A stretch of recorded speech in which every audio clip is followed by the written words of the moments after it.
সৰকাৰে school college বনাব না স্কুল কলেজ ভাঙাব আজিলৈকে বিটিচিৰ 400খনৰ বেছি স্কুল ভাঙাই দিছে।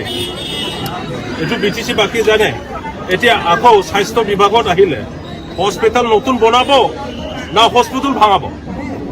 এটাও হস্পিটেল তেখেতসকলে 4 বছৰত বনোৱা নাই। ৰূপনাথ ব্ৰহ্ম চিভিল হস্পিটেলখন বিটিচিৰ ভিতৰত সবতকৈ ডাঙৰ হস্পিটেল, এইটোকে আজি ভাঙাবলৈ গৈ আছে। এইটো কি চৰকাৰ?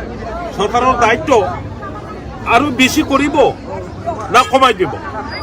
হস্পিটেল ভাঙাই পেলাই তেখেতসকলে স্বাস্থ্য বিভাগৰ দ্বাৰা আমাৰ জনসাধাৰণক কেনেকৈ স্বাস্থ্যৰ কাম কৰিব বিচাৰিছে আমি হ'বলৈ নিদিওঁ।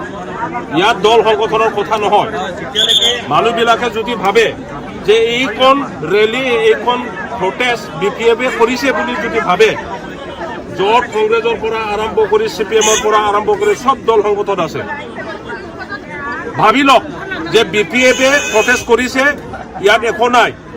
BPF যদি কাম কৰিছে ৰাইজৰ কাৰণে কাম কৰিছে।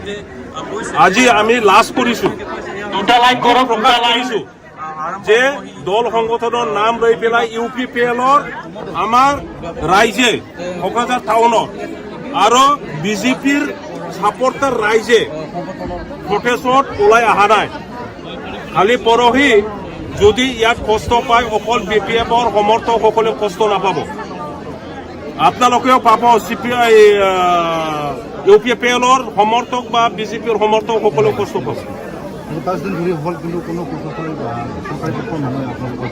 এইটোৱেইতো কেৰেক্টাৰ, এইটোৱেই কেৰেক্টাৰ এই চৰকাৰৰ। এই BJP চৰকাৰ, সেই UPPLৰ চৰকাৰৰ কেৰেক্টাৰ সেইটোৱেই। জনসাধাৰণৰ দুখ, জনসাধাৰণৰ কষ্ট, জনসাধাৰণৰ কোনো ধৰণৰ ট্ৰাবল কষ্টটো তেখেতসকলে বুজিব নোৱাৰে। এইটো গণতান্ত্ৰিক এটা জনমত। ৰাইজে বিচাৰিছে হস্পিটেলখন থাকক, আন্দোলন কৰিছে ইয়াৰ কাৰণে গণতান্ত্ৰিকভাৱে। এই কথাটো যদি বুজিব নোৱাৰে কি চৰকাৰ হ'ব? ৰাইজৰ কাৰণে কি কাম কৰিব?